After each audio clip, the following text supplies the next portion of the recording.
Bloodfiends kinda suck.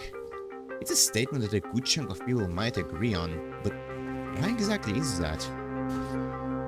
This video aims to break down the ins and outs of Bloodfiends, and as such, will be divided into 4 parts that you can see on your screen now.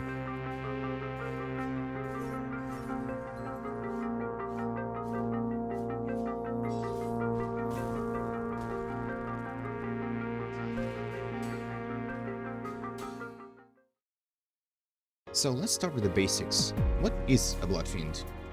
A Bloodfiend is an alternative to the human race, obtained by either A. consuming either of the 2 items, or B. having someone extract their blood for you and drinking that. Just like fixer grades, Bloodfiends have generations, ranging from Generation 9 if you're horribly unlucky, to a guaranteed Generation 2 if you consume first kindred blood.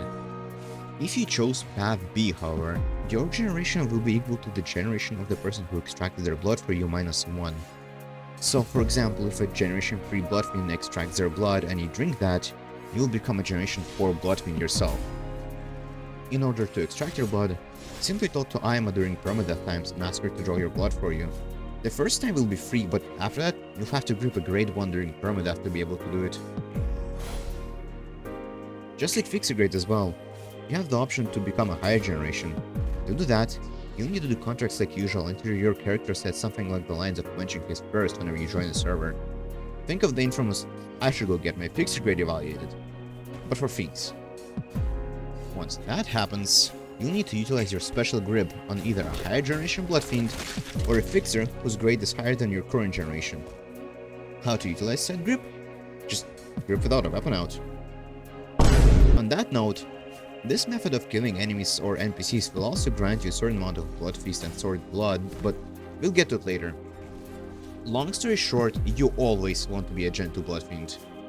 Why Gen 2? Because Gen 1 is hardlocked to certain people or behind tourneys. And on top of that, if you're a Gen 3 or lower, you lose 10 sanity and gain 1 paralyze for each step taken in water. Which is kind of trivial, but you know. As a Bloodfiend, you're naturally given a 100% boost to natural regen. You become more susceptible to injuries from both normal damage and mang boosted damage. Your ego is replaced with an Unseal and you're hard capped at 5 light. 7 if you're at emotional level 2. Now that you've gotten Gen 2, what do you get? Well, you get 40 skill points and access to every weapon that's grade 2 or below. Hold on a second. What?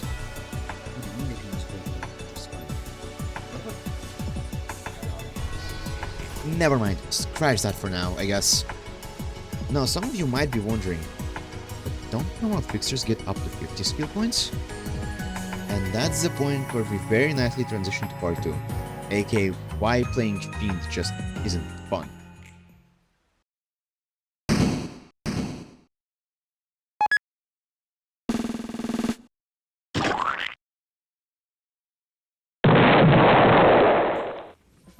Now then, let's return to my original statement. Of course, there are some people under the name of Josh Injury Fiend who will start telling you that Fiends are broken and overpowered, and same with people who went against them, but let me explain. You see, whenever you play Bloodfiend, you're relying on a resource called Stored Blood, which you gain by either landing less than 1 year in one chain, oftentimes referred to as a flourish, a charge attack, hitting certain pages, or by giving somebody an injury. Long story short, you'll be getting it regardless. And whenever you have 5 or more stored blood, you enter a state called Frenzy. What's Frenzy, you ask? Well, it's simple really. Whenever you enter the state, you inflict 15% more damage, increase any incoming heal by 65%, and you take 25% more damage.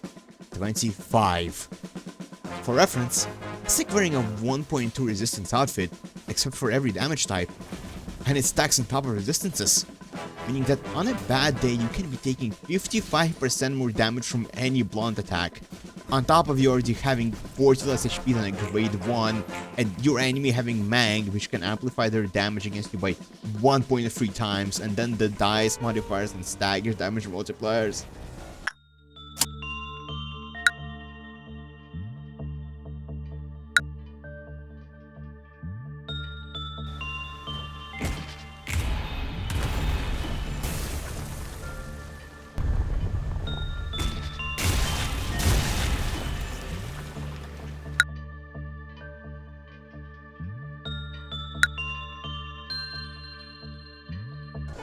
long story short, try getting hit by a pitch black pulverizer with a Big Brother outfit equipped and you'll understand what I'm talking about.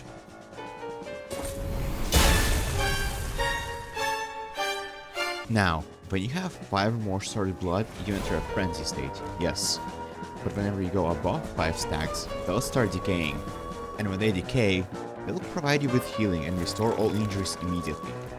It is also noteworthy to mention that if you're hit for 30 or more damage at once, or get an injury, you will lose 1 stored blood. One of the biggest arguments for sustaining the Fiends I've seen is running either a weapon that generates stored blood, which we'll talk about later, or by running pages that give you stored blood. Meaning that your entire sustain options for Fiends inside their own kits boils down to either using a certain weapon or being locked to 2 pages. And I don't think I need to point out how that's not fun, even if 1 or 2 of those pages are obnoxiously good. Technically, your healing increase spreads to all sources, so if you run something like Serum K, you can get back 2 bars or something, but this relies on using something that heals you in the first place, and most things that do that on the fixer side are either mediocre in PvP or just really bothersome to obtain. Now, you might be asking, but Mixer, what about Bloodfeast? Bloodfeast is a status effect that exists. Mostly it's used either by Unseals or just there to trigger certain conditionals on weapons. It's not entirely irrelevant, but for the most part, you'll be able to play without even having to use it unless you're using certain weapons. And on that note, fun fact, did you know you getting Bloodfist is mostly reliant on you having 5 or more stored blood, because that actually allows you to get a Bloodfist equal to target's bleed count on hit. So unless you're planning on using Suffocating Guild the entire time, that's your main method of getting it. Now, you might remember how I mentioned Josh Injury Fiend. Well, the reason for it is, they're the type of players who most likely made Bloodfiends not fun. And I mean, to fight against. These players utilize everything that's quite frankly not a Bloodfiend page or weapon to do injuries and obtain an absurd amount of stored blood, leading to basically permanent heals.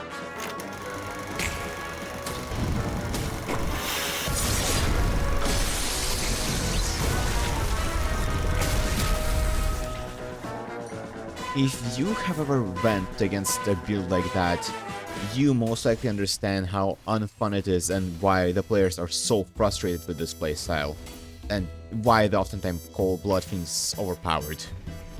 With all that said, Bloodfiends, in all essence, fall into the Feast or Famine playstyle, meaning that if you're winning, you're gonna win even harder, but if you're losing, you're gonna lose even harder. Boiling down to the basic fact that the only thing Bloodfiend does in PvP is allow you to stomp people that you would have already stomped even harder. Now, for as much as I've been basically bashing Fiends from the PvP perspective, I will give credit where it's due. Bloodfiends are a godsend for PvE due to the fact that your stored blood intake isn't limited by any means, meaning you can actively heal, which works wonders against harder bosses such as the Black Silence or the Red Mist. If you're also good enough at this game's PvE aspect, you'll find the downside of 25% more damage taken to be trivial most of the time, as you'll either not get hit at all or heal everything back, leading to a free 15% damage increase. Stack it with the Wakash outfit and you start doing numbers. Just don't pair with against nothing there. Goodbye. Goodbye. That said, I think it's about time we move on to weapons and pages.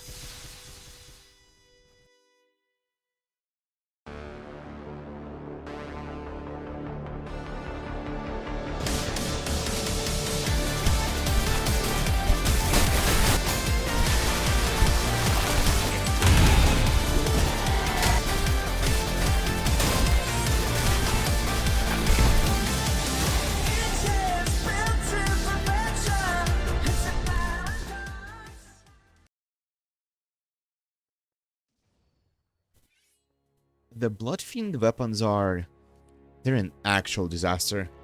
It's either they're moving like Prime King 1 or they're really not that good.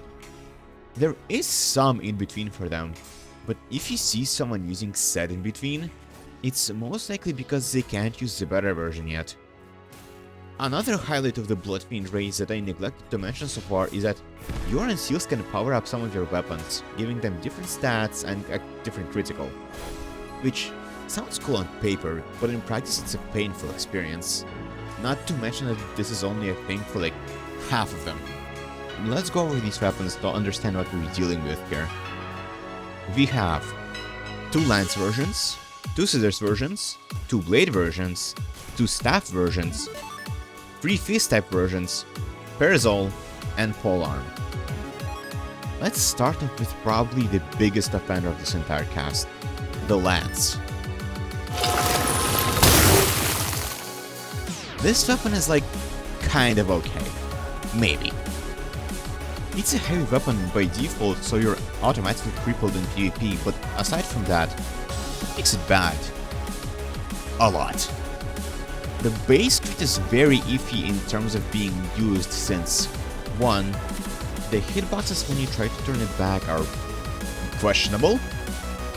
2. It's a dash move without being a grab, which by itself isn't bad, but it's the kind of dash that hard locks you in a certain direction. Not to mention that this crit requires a rather specific distance or you just whiff it entirely, aka Clashman scenarios. Because this critical for some reason does not drag the victim with you. Long story short, it's wound, but 20 times worse. It is also worth noting that this weapon for some reason has self-bleed. Well, not only does it not have a reason to be there because that's just not how you obtain bloodfeast in this game, but they also somehow got the wrong amount? They're using Manager Dawn's skill too, but for some reason it inflicts the same amount of self-bleed that her skill 3 does. And that's not to even mention that it's inflicted unconditionally, meaning that even if you consume Bloodfeast, you still get damaged. Speaking of consuming Bloodfeast, there's also the matter of the fact that this crit can consume an absurd amount of Bloodfeast on its own, and somehow it generates probably the most useless buffs you could possibly get for 100 Bloodfeast. So let me elaborate. For every 20 Bloodfeast consumed, you get +1 hard blood, which at 10 boosts your dice rolls by 1, and at 20 by 2, but to generate 20 hard blood, you have to spend 400 Bloodfeast and use the crit 4 separate times. Most likely 5 because the decay timer is a minute, and you land at 19 hard blood by that time. Or, so to make sense, but another fun fact, once you're above 10 hard blood, you'll convert half of it into shimmering blood, meaning you're physically unable to hit 20 hard blood. Not to even mention that the amount of Bloodfeast it takes to generate 10 of it is far better spent using any of your pages.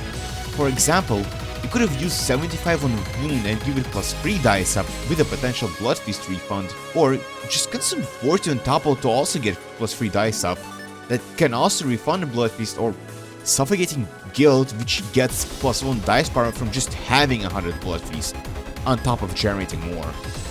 Oh, and also, despite being a heavy weapon, it doesn't get hyper armor on charged attacks. The Enhanced Lance has its own problems, and it somehow gets even worse. If you thought that you got a cool lance now that you've popped an Unseal, well, no. Unlike every single weapon that gets the Enhanced Critical by default, you specifically are forced to get 150 Bloodfeast to be able to use this crit alone. And, once used, it also consumes 50.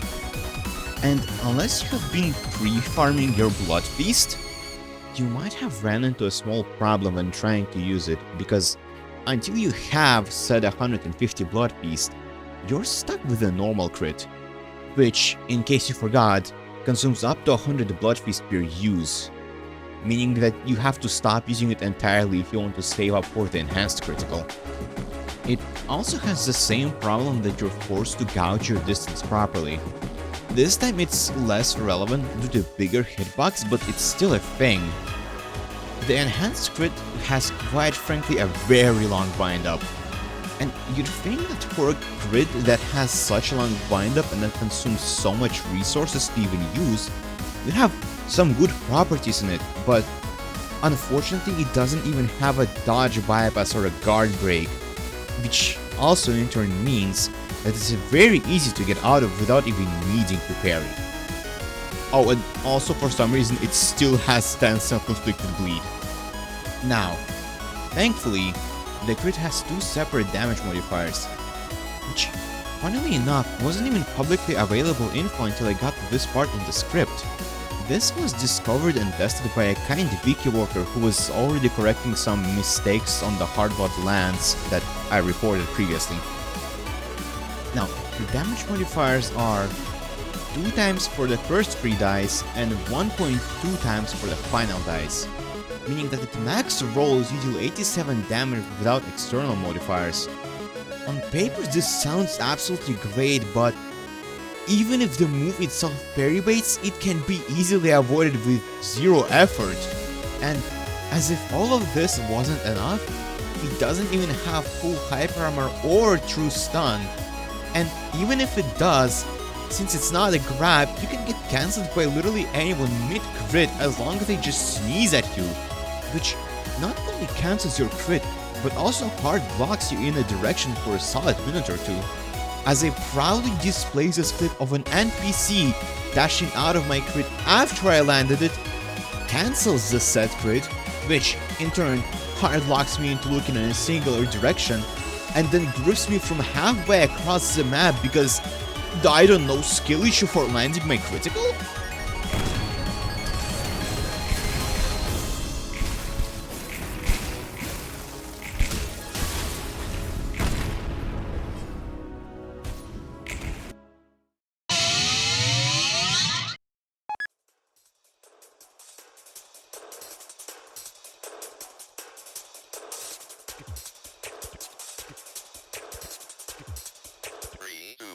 Go!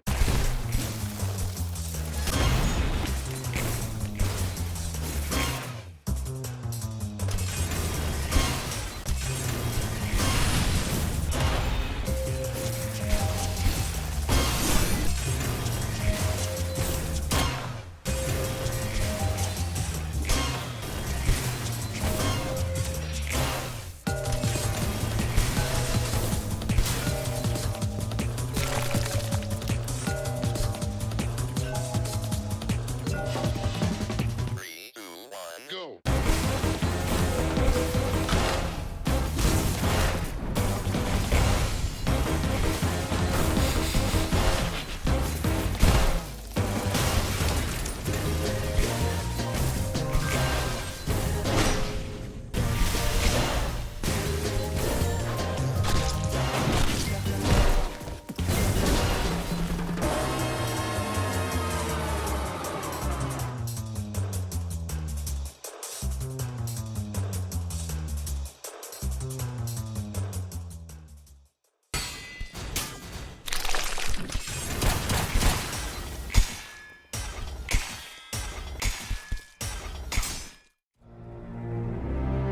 Mission failed. We'll get them next time. Moving on to the next weapon, the scissors. The normal scissors are considered a medium weapon with 7 and 1 damage, so they're decent in PvP by default. The crit is relatively fast, inflicts 8 bleed and does good damage. Overall, the weapon is pretty solid even without an unseal, or at least until you look at the unseal version, which just makes it pale in comparison. In the unseal form, this thing is absolutely devastating from the crit alone, because not only does it have a decently fast wind-up, it puts your target's parry on cooldown, does 33 damage, and the last hit is an undodgeable guard break. Not to mention that if the target has 10 or more bleed, you get to heal for half of that damage, which scales even higher with Frenzy and Mang and resistances of the target. It also turns into a heavy weapon, and by turns, I mean that it just gets 2 more and 1 damage for absolutely free while keeping the swing speed of a medium weapon. Moving on to the hardbot blades, aka the meta alongside the scissors.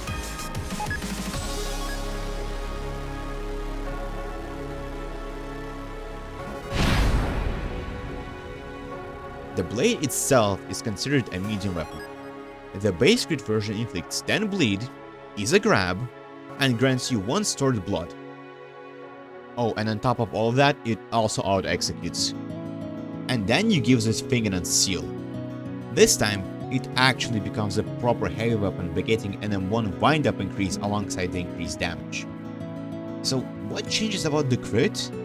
Well, it becomes a 20 rolling, auto-tracking, undodgeable crit that gives you 1 stored blood on use, 1 on hit, inflicts free bleed, and does chip damage through parry.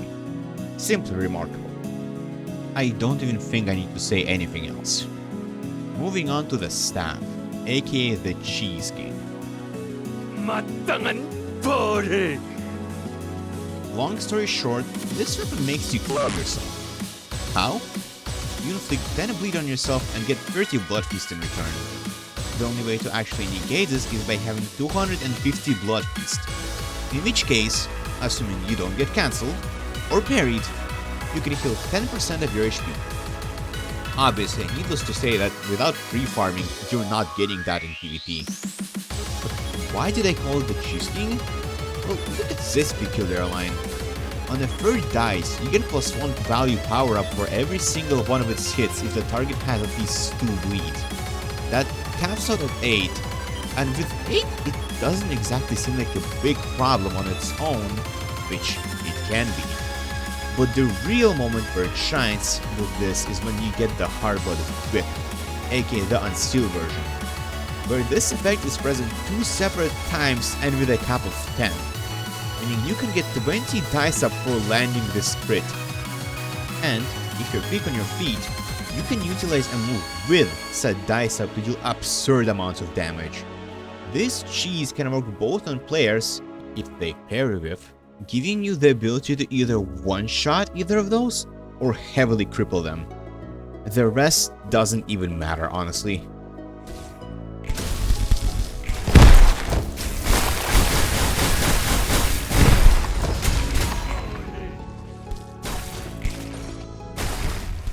Then we have the 3 fist type weapons, being the Hard-Blood Claws, Hard-Blood Gauntlets, and the Bloodfiend Claws.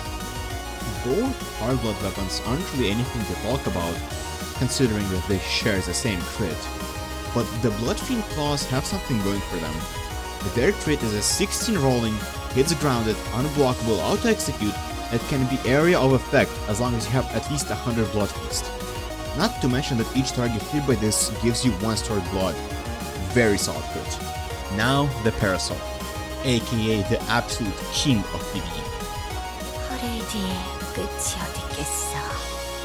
This weapon dominates any sort of PvE content due to the sheer sustain it provides. On normal crit use, it gains hyper armor and instantly generates 50 blood feast, while inflicting up to 11 bleed and 11 rupture on all targets with all dice hit, doing up to 29 damage without external modifiers. But where it truly shines is when you activate its second crit. It activates automatically instead of a normal crit if you have 200 blood feast without needing to be in your Unseal, during which it consumes 200 blood feast immediately, gains hyper armor, inflicts up to 9 bleed and 12 rupture if all the dice hit, consumes half of the blood feast you have after the crit, and heals equal to 1/20th of current blood feast.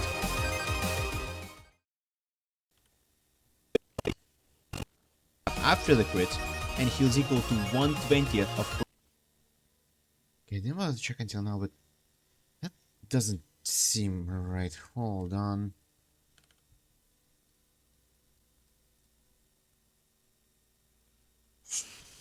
Oh my god.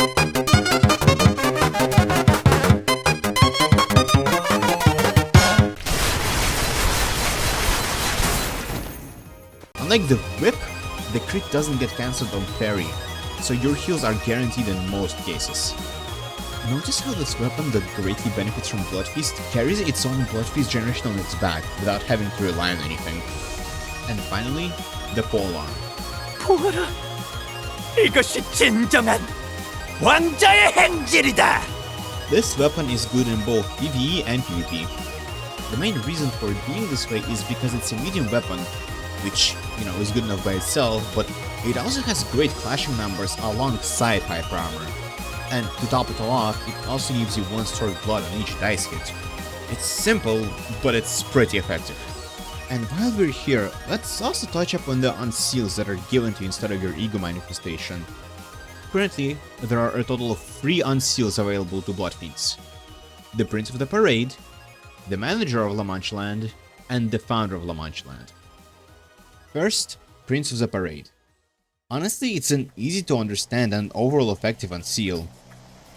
Simple moves that allow you to heavily punish risks and do good damage.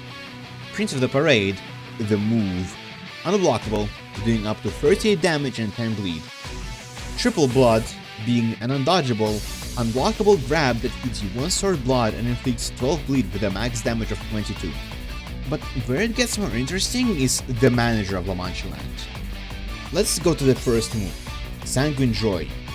You spend 40 bloodfeast to heal HP equal to damage dealt, deal plus 10% more damage for every 5 bleed on target for up to a maximum of 100%. You know, good luck reaching that conditional. Gaining bloodfeast equal to damage dealt, and it does up to 17 damage at max, inflicting 5 bleed, or 10 if you have 200 or more bloodfeast, having a relatively fast windup and granting you some sustain. This is a very solid move, which is not something that I can say for Armadura the Sangre. It's a very questionable move. Like, look, so you activate the move, it gains hyper armor and becomes uninterruptible, which is great, but it then consumes 150 blood feast to gain a total of 6 hard blood and 6 shimmering blood, and if you don't have 100 blood feast, you gain only 3 hard blood and 3 shimmering blood at the cost of 25 self bleed. I don't get it, but to top this all off, the last dice doesn't even hit because the 4th dice already ragdolls and knockbacks. Like, the damage is solid at 45 without external modifiers, not counting the last dice obviously, but for what reason does it inflict 25 self bleed? I genuinely don't understand. Oh, and also, this is probably the only way you'll get your hard blood to 20, which is funny because you have to spend around 500 blood feasts total in order to benefit from 2 dice up for 1 minute. And actually, while we're at this topic, I've already told you how hard blood isn't exactly a good buff in the state that it's currently in, but what hurts both the lands and this move is that Shimmering Blood also isn't good.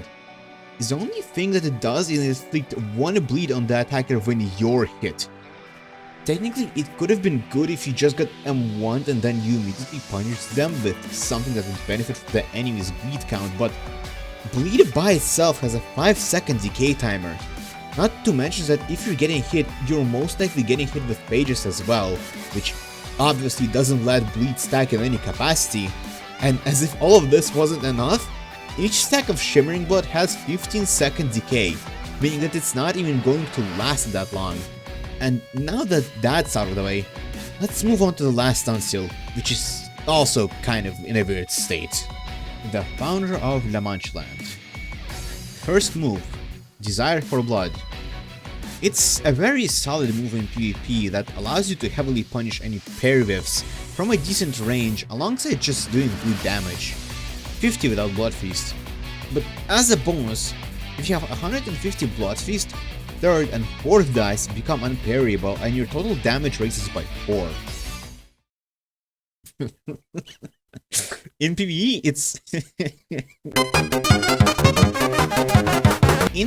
it's also extremely solid, but you have to make sure that none of the NPCs that you're trying to attack have their parry up, because a singular parry will cancel the entire move, rendering it pretty much useless and consuming a lot of blood feast.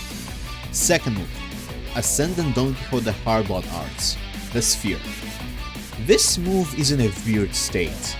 As we went over earlier, Bloodfiends are hard capped at 5 light without getting emotion level, meaning that the only way you're gonna be able to use this Unseal move is by having emotion level, which isn't exactly a problem if you instantly manifest your Unseal, but what about the times when you don't?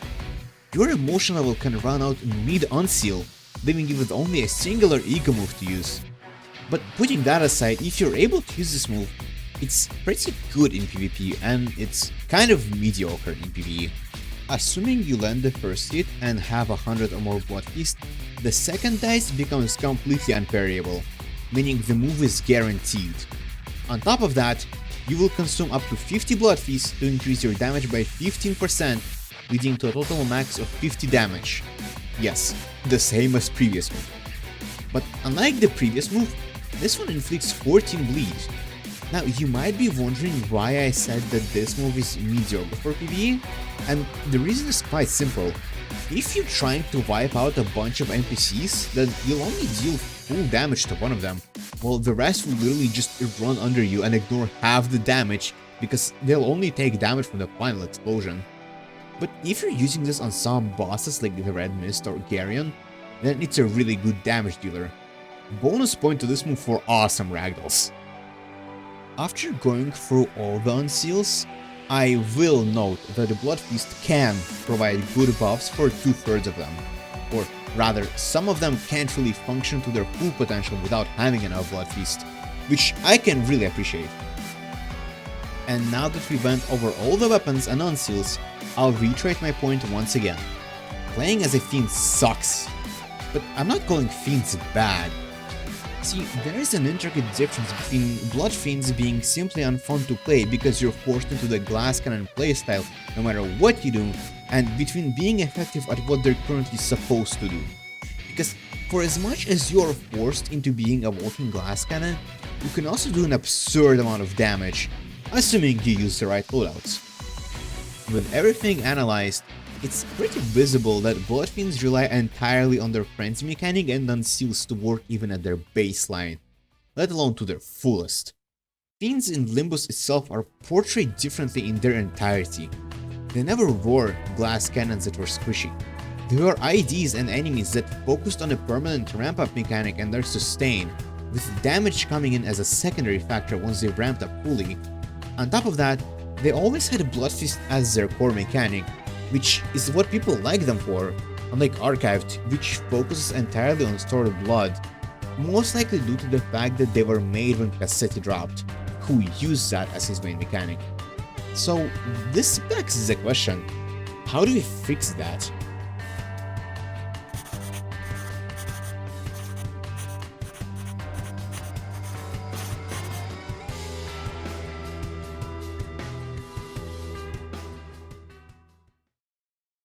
I would like to preface this with a warning. All the values that are depicted here are only experimental. Do not take them at face value. Now, obviously, let's get some things straight. I entirely and wholeheartedly believe that the Unsealed version of the weapons and their crit should both be obtainable and usable without having to rely on your Unsealed to use them.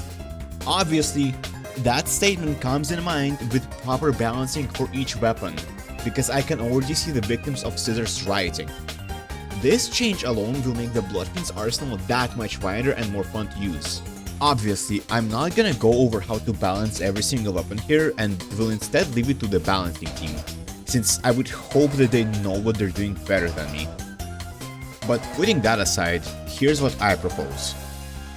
First things first, remove getting stored blood for landing your last M1, charged attacks, and also remove getting stored blood from every weapon that's not polearm, blade, and potentially Bloodfiend claws. Change Bloodfeast to be generated by anyone, you yourself included, taking bleed damage within a certain radius around you. This will actually reward people for running the bleed and the Bloodfiend pages instead of just running whatever deals highest damage to cripple you and make the PvP as drained of fun as possible. With this change, we will also introduce Consumed Bloodfeast, which will not decay in combat. However, if you have not been combat tagged for 3 to 5 minutes, it will start rapidly decaying. This mechanic will give you permanent buffs, aka more healing gained from every source for every amount of Consumed Bloodfeast, and more damage dealt from every source for every Consumed Bloodfeast as well. Maybe capping out at around 50% increase for healing and 10% damage at 300 Consumed Bloodfeast. Weapons could also have additional properties tied to them based on how much Consumed Bloodfeast you have. For example, Bloodfiend Claws being able to target one more person with its attack for every 100 Consumed Bloodfeast. or, you know, simple properties like more % damage and crit for every bloodfeast consumed, like in Limbus. Additionally, we could always mess around with tying existing properties to consume bloodfeast. For example, Hardblood Great Lance's enhanced crit would gain hyper armor at 150 consumed bloodfeast. On top of that, for injuries, you will be able to spend 50 consumed bloodfeast to do the same effect as decaying stored blood, giving you a little heal and healing one injury, which means that you'll have to sacrifice your healing and damage in order to restore yourself mid-combat. This will actually make Bloodfiends rely that much more on bloodfeast and allow them to have a snowball effect with the downside of slow ramp-up, accurately to how they were portrayed in-game. Obviously, with these changes, it would only be proper to adjust how much bloodfeast each crit and page will consume, since your obtainment rate for bloodfeast will be that much slower. This way, self-bleed will actually make sense on some moves and crits as well. Now, I know, elephant in the room, stored blood. Well, for that, I can only think of two solutions really. First one is remove it, but that's lame, come on now. The second one would be to move it to be a side grade, allowing Bloodfiends to have two different playstyles. Obviously, with solution 2, we'll have to make some balancing tweaks in order to not make it superior to the new Bloodfeast mechanic, since some people are concerned about that. For one, we changed how stored blood works, making it more accurate to how it was portrayed in-game as well. At least somewhat.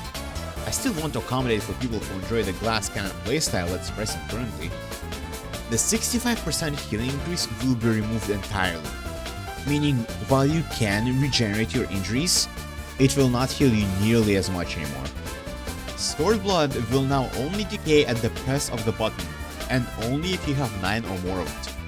And when using stored blood to regenerate, you'll consume 5 stored blood immediately.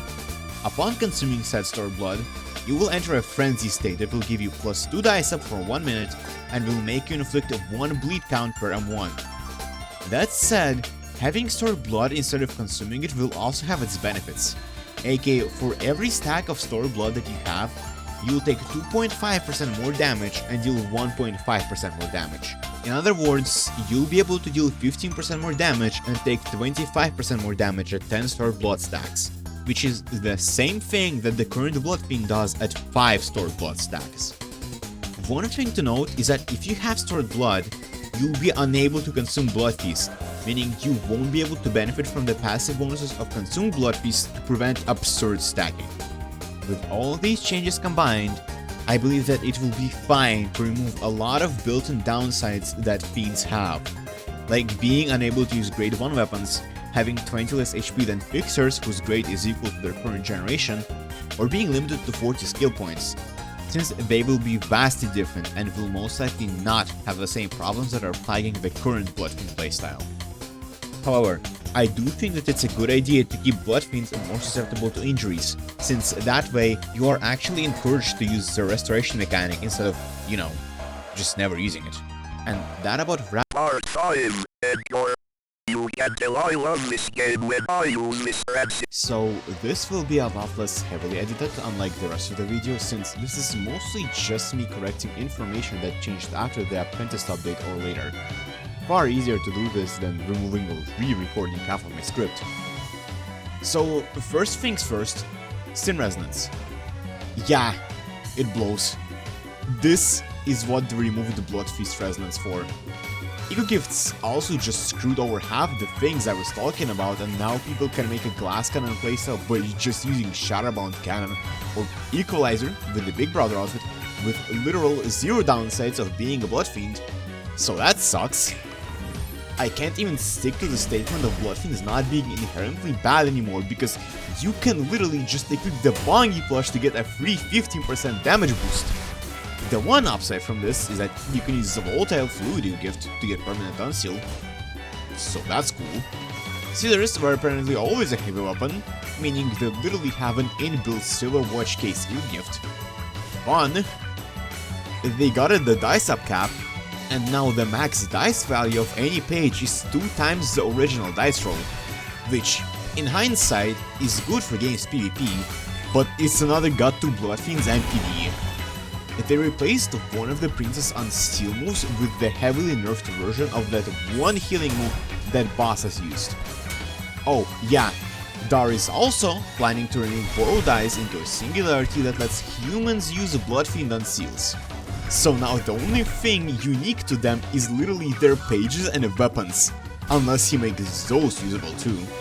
And they also changed the way how some moves are cancelled when you're stunned, which made Parasol's enhanced crit now cancel upon being parried, meaning that if the new Unseal move wasn't enough to make you throw the Parasol into the trash bin yet, now you can definitely do so. And they also got the Bloodfiend even further, with one of the changes being literally removing their additional healing inside the frenzy state. But if you want the full list, just read this screenshot. I think Jeff did a pretty good job at saying what I would have said and logging all of this.